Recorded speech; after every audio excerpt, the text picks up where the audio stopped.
Hello বন্ধুরা, ধরুন আপনি বিদেশে আছেন। তো এমন সময় একটা প্রয়োজন হয়েছে যে আপনার ফ্যামিলির সাথে একটা জয়েন্ট ছবি তুলতে হবে, একটা গ্রুপ ফটো তুলতে হবে। তো আপনি তো বিদেশে আছেন, তো এই মুহূর্তে আপনি কি করবেন? খুব সোজা পদ্ধতি। আপনি আপনার একটা ছবি তুলবেন আর আপনার ফ্যামিলির একটা ছবি তুলবেন। এই দুটো ছবিকে একসাথে একটা গ্রুপ ছবিতে জয়েন করে দিলে তো আপনার সুন্দরভাবে একটা কাজটা হয়ে যাবে, তো আপনার একটা গ্রুপ ফটো হয়ে যাবে। তো এটা কিভাবে করতে হয় সেটা আজকে আমি তোমাদের দেখাবো। গ্রুপ ছবিতে আলাদা ছবি জয়েন করার জন্য আমাদের প্রথমে ফটোশপ ওপেন করে নিতে হবে। ফটোশপ আমি ওপেন করে নিয়েছি, তারপর আমি দুটো ছবি ওপেন করব। আমি একটা আলাদা ছবি এবং একটা গ্রুপ ছবি ওপেন করব। তো আমি দুটো ছবি পরপর ওপেন করছি আমি। তো এই যে দুটো ছবি ওপেন করেছি, এইবারে এই যে আলাদা ছবিটা, এই গ্রুপ ছবিটা আমি জয়েন করব। তো এটা কিভাবে করব সেটা প্রথমে দেখো। এই ছবিটাকে প্রথমে আমি একটি আলাদা করে নেব, মানে ব্যাকগ্রাউন্ড রিমুভ করে দেব। তো তার জন্য আমাদের কী করতে হবে, প্রথমে একটু জুম করে নিচ্ছি আমি। ব্যাকগ্রাউন্ড রিমুভ করার জন্য আমাদের টুলবার থেকে পেন টুলটি নিতে হবে। পেন টুলটি দিয়ে আমি এর ব্যাকগ্রাউন্ডটা রিমুভ করব। জাস্ট যতটুকু বডি আছে সেই বডিটুকু আমি কেটে নেব। জাস্ট আমি তাই একটা পেন টুলটি দিয়ে আমি এর ব্যাকগ্রাউন্ডটা রিমুভ করছি আমি।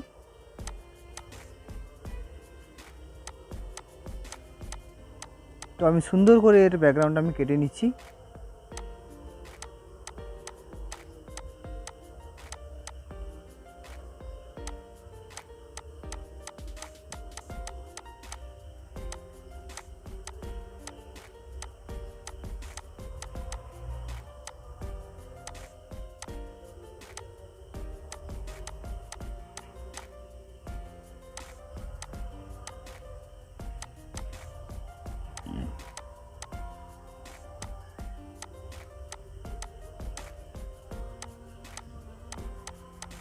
আমি পেন টুল দিয়ে সুন্দর করে জাস্ট ছবির অংশটুকু আমি সুন্দর করে কেটে নিচ্ছি। দিয়ে মেক সিলেকশন করে আমি কন্ট্রোল জে প্রেস করে আমি একটি আলাদা লেয়ার তৈরি করে নিয়েছি। তো তারপর আমি ব্যাকগ্রাউন্ডটা রিমুভ করব। তার জন্য আমাদের কিবোর্ডে কন্ট্রোল এ বোতাম প্রেস করে পুরো ছবিটাকে প্রথমে ব্যাকগ্রাউন্ডটাকে সিলেক্ট করে নেব। তারপরে কিবোর্ডে শুধু ডিলিট বোতাম প্রেস করে আমি এর ব্যাকগ্রাউন্ড রিমুভ করে দেবো। এই দেখো, আমি ডিলিট বোতাম প্রেস করে আমি ব্যাকগ্রাউন্ড রিমুভ করে দিয়েছি। ব্যাকগ্রাউন্ড রিমুভ করার পরে দেখো আরও কিছু ব্যাকগ্রাউন্ডের কিছু অংশ থেকে গেছে। তো তার জন্য আমি এই অংশটুকু আমি কেটে নিচ্ছি পেন টুলটি দিয়ে। সেই ব্যাকগ্রাউন্ড অংশটুকু শুধুমাত্র সিলেক্ট করে আমি মেক সিলেকশন করে রাইট ক্লিক করে প্রথমে মেক সিলেকশন করলাম, তারপরে ডিলিট বোতাম চেপে এটা পরিষ্কার করে দিলাম ব্যাকগ্রাউন্ড তুলে।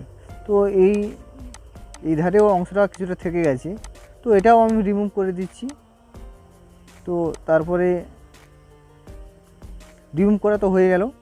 এরপরে হলো সেই আমার যে গ্রুপ ছবিটা আছে, এই গ্রুপ ছবিতে এই ছবিটি আমি জয়েন্ট করব।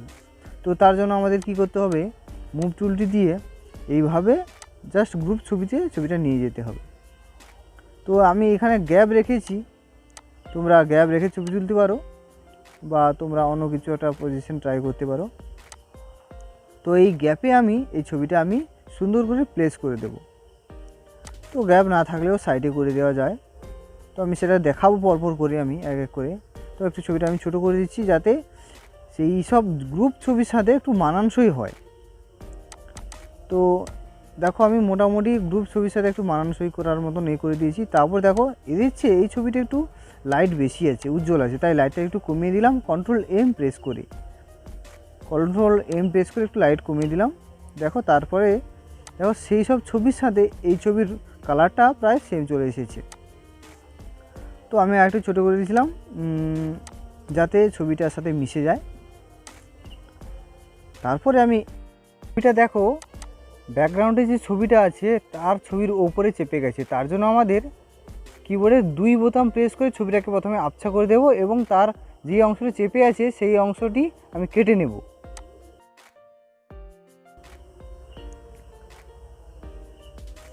তো জলসা হয়ে যাওয়ার মতন পরে তারপর জাস্ট আমার যে গ্রুপ ছবির যে আছে ব্যাকগ্রাউন্ডটা, তো তার চেয়ে আমার যে বডি অংশটা যে বেরিয়ে গেছে জাস্ট সেইটা কাটার জন্য আমি গ্রুপ ছবির যেসব লোক বসে আছে আমি জাস্ট বডি ছেড়ে বাকি অংশটাকে সিলেক্ট করছি আমি, যেই অংশটি আমার আলাদা ছবির অংশটি তাদের উপরে চেপে আছে, সেই অংশটা আমি সিলেক্ট করছি আমি। তো এইভাবে সিলেক্ট করতে হবে আমাদের পেন টুলটি দিয়ে এটা সিলেক্ট করার পরে দেখো আমি ভালো করে দেখে নাও আমি কী বলতে চাইছি। আলাদা ছবিটা তাদের উপরে যেই অংশগুলো চেপে ছিল সেই অংশটুকু আমি শুধু পেন টুল দিয়ে সিলেক্ট করেছি, দিয়ে সেই আলাদা ছবি লেয়ারে রেখে আমাদের ডিলিট বোতাম প্রেস করতে হবে। দেখো আমি ডিলিট বোতাম প্রেস করেছি। ডিলিট বোতাম প্রেস করতে দেখো আমার ছবির যে বাড়তি অংশগুলো ছিল তাদের উপরে যে ছিল সেগুলো ডিলিট হয়ে গেছে। দেখো তাদের মধ্যে প্লেসমেন্ট হয়ে গেছি আমি। তো বন্ধুরা, এটা ছিল প্রথম পদ্ধতি। এবার আমি তোমাদের দ্বিতীয় পদ্ধতি দেখাবো। এটা তো হয়ে গেল, এবারে সেকেন্ড স্টেপ আমি দেখাচ্ছি। সেটা কি? সেটা খুব সোজা পদ্ধতি। তো তার জন্য আমাদের প্রথমে যে গ্রুপ ছবিটার আমাকে প্রথমে আলাদা করে নিতে হবে, ব্যাকগ্রাউন্ড রিমুভ করে দিতে হবে।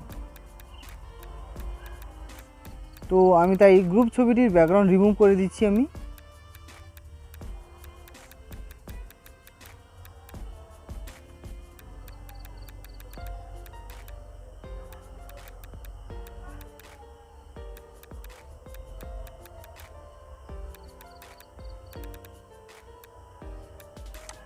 তো আমি পুরো ছবিটাকে পেন টুল দিয়ে কেটে নিয়েছি, দিয়ে মেক সিলেকশন করে ওকে করে আমি কিবোর্ডে কন্ট্রোল জে বোতাম প্রেস করে একটি আলাদা লেয়ার তৈরি করে নিচ্ছি। জাস্ট সেই ব্যাকগ্রাউন্ডটা এবারে আমি ব্যাকগ্রাউন্ডটা ডিলিট করব, তার জন্য কিবোর্ডে কন্ট্রোল এ বোতাম প্রেস করে ডিলিট বোতাম প্রেস করতে হবে। তো ব্যাকগ্রাউন্ড রিমুভ হয়ে গেল। এরপরের কাজটা দেখো, আমি একটা ব্যাকগ্রাউন্ডে কালার দিয়ে দিচ্ছি এবং আমি যে আলাদা একটি ছবি রেডি করে রেখেছিলাম সেইটা আমি এদের মধ্যে বসিয়ে দেব। তো আমাকে একটাই কাজ করে নিতে হবে, আমার ছবিটা যেহেতু ওপরে আছে তো তার জন্য আমাকে নিচের লেয়ারে আসতে হবে, তাতে আমার ছবিটাও তাদের পেছনে আমি চলে যাব। তো আমি তাই নিচের লেয়ারটা এভাবে টেনে নিচে নামিয়ে দিলাম। দেখো তারপরে আমার ছবিটা তাদের চেয়ে একটু বড় লাগছে, তাই আমি একটু ছবিটা ছোটো করে নিচ্ছি আমি। তো আমি ছবিটা একটু ছোটো করে নিয়েছি, দিয়ে দেখো আমি খুব সুন্দর করে আমি একটা প্লেসমেন্ট করে দিয়েছি। আমি সাইডে করে দিয়েছি, তো একটু মাঝখানেও করতে পারো। তো এমনভাবে করে দেব এমন তোমরা করে দেবে যে মনে হবে যে অরিজিনালভাবে ছবিটা তোলা হয়েছে, কোনো মতে বোঝা না যাবে না যে ছবিটাকে আলাদা জোড়া হয়েছে, এটা কোনো মতে বোঝা যাবে না। তো তোমরা এইভাবে ট্রাই করবে, দেখবে খুব সুন্দরভাবে হয়ে যাবে। তোমরা পাশেও করতে পারো বা তোমরা মাঝখানেও করতে পারো, তোমাদের ইচ্ছা যেখানে হবে তোমরা সেখানে প্লেস করবে। তো এইভাবেই মূলত করে দুটো পদ্ধতি, একটা হলো প্রথমে জাস্ট আলাদা লোকটার ব্যাকগ্রাউন্ড কেটে এভাবে করা হয়, আর সেকেন্ড পদ্ধতি হলো যে এইভাবে গ্রুপ ছবিতে ব্যাকগ্রাউন্ড কাটতে হবে এবং আলাদা যা ছবি জয়েন হবে তার আলাদা হতে হবে, ব্যাকগ্রাউন্ড কাটতে হবে, দিয়ে দুটো জয়েন করে দিতে হবে। তো এইভাবে জয়েন্ট করে এভাবে ক্রপ করে দিলাম, ছবি দেখো আমার রেডি হয়ে গেছে। তো ভিডিওটি ভালো লাগলে আশা করি তোমরা বুঝতে পেরেছো এর পুরো প্রসেসটা। তো ভিডিওটি ভালো লাগলে একটু লাইক করো এবং চ্যানেল যদি নতুন হয়ে থাকো চ্যানেলটি সাবস্ক্রাইব করে পাশের ঘন্টাটাকে বাজিয়ে দিও।